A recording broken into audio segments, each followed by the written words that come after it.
ഓം ശാന്തി. ഭഗവാൻ പറയുന്നു, ഞാൻ നിരാകാരനാണ്, ഞാൻ അശരീരിയാണ്.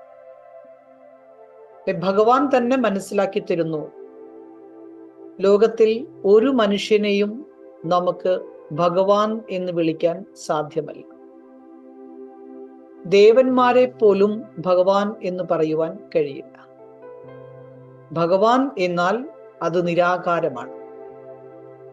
ആ നിരാകാരനായിരിക്കുന്ന ഭഗവാന് സാകാര രൂപമോ ആകാര രൂപമോ ഇല്ല.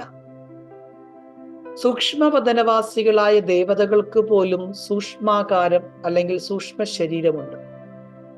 അതുകൊണ്ടാണ് നമ്മൾ അവരെ സൂക്ഷ്മവദനവാസികൾ എന്ന് വിളിക്കുന്നത്. ഇവിടെ സാകാര മനുഷ്യ ശരീരത്തിലാണ് ഓരോ ആത്മാക്കളും ഇരിക്കുന്നത്. അതുകൊണ്ട് ഈ ലോകത്തിനെ സ്ഥൂലവദനം എന്നും പറയുന്നു. സൂക്ഷ്മവദനത്തിൽ ഒരിക്കൽ പോലും ആർക്കും പഞ്ചതത്വ നിർമ്മിതമായ ഈ ശരീരം ഇല്ല. എന്നാൽ ഇവിടെയാണെങ്കിലോ ഓരോ ശരീരങ്ങളും ഉണ്ടാക്കപ്പെട്ടിരിക്കുന്നത് പഞ്ചതത്വങ്ങൾ കൊണ്ടാണ്. അതുകൊണ്ടാണ് നമ്മൾ ഇതിനെ മൺപാവ എന്ന് വിളിക്കുന്നത്. സൂക്ഷ്മവദനവാസികളായ ദേവതകൾക്ക് പഞ്ചതത്വ നിർമ്മിതമായ, അതായത് മണ്ണുകൊണ്ടുള്ള ശരീരം ഇല്ല. ദേവീ ദേവതാധർമ്മത്തിലുള്ളവരും മനുഷ്യർ തന്നെയാണ്. പക്ഷേ നമ്മൾ അവരെ ദൈവീക ഗുണത്തോടുകൂടിയ മനുഷ്യരെന്നാണ് വിളിക്കുന്നത്.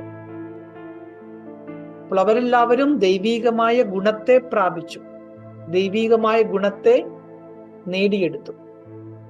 എവിടെ നിന്നായിരിക്കും?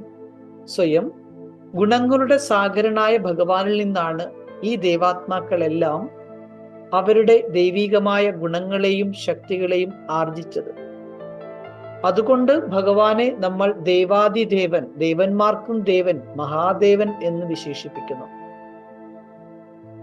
അപ്പോൾ ദൈവീക ഗുണത്തോടുകൂടിയ മനുഷ്യരും ആസുരീയ ഗുണങ്ങളോടുകൂടിയ മനുഷ്യരും ഈ ഭൂമിയിലുണ്ട്. അവർ രണ്ടും തമ്മിലുള്ള അന്തരം എന്താണ്? ആരാണ് അസുരൻ, ആരാണ് ദേവൻ? ഈ അന്തരത്തെക്കുറിച്ച് കൂടി മനസ്സിലാക്കൂ. ഈ തിരിച്ചറിവ് സ്വയം ഭഗവാൻ തന്നെയാണ് ഈ സമയത്ത് കുട്ടികളായി നമുക്ക് നൽകുന്നത്. ഓം ശാന്തി.